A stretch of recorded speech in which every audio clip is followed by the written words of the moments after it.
সুপ্রিয় দর্শক, এই মুহূর্তে আমরা আছি সুন্দরবন জঙ্গলের ঠিক উত্তর সাইডে। এই সাইডে আজকে আমাদের শাহিন ভাই এসেছিল।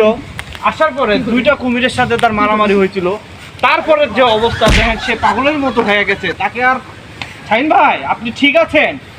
আপনি যে সুন্দরবনে শাহিন ভাই, দর্শক, সম্মানিত দর্শক, আপনারা সাংমানিত দর্শক, আপনারা ইতিমধ্যে দেখছেন শাহিন ভাইয়ের মুখে হাসি। সম্মানিত দর্শক, সুন্দরবনের জলদস্যু, এই জলদস্যুর সঙ্গে আজকের এই রিক্সি ভিডিও আপনারা দেখতেছেন। দর্শক, এই জলদস্যুদেরকে আমরা যে কোনো মূল্যে আইনের আওতায় আনবো এবং এই দেশে কোনো জঙ্গলি কোনো দর্শক, কোনো জলদস্যু শুনবো না। আপনি যে জলদস্যু করেন ভাই, আমার কথাটা শুনেন। আপনি কেন আপনি ছেড়ে দেন, সব পথে চলেন। সম্মানিত দর্শক, আপনারা দেখছেন তার মুসানটা দেখেন। দর্শক, আমরা সর্বোচ্চ চেষ্টা করব জলদস্যুদের গ্রেপ্তার আওতায় আনার জন্য। তারা যেন ভালোভাবে সুন্দরভাবে চলতে পারে, এই কামনায় ব্যর্থ করছি।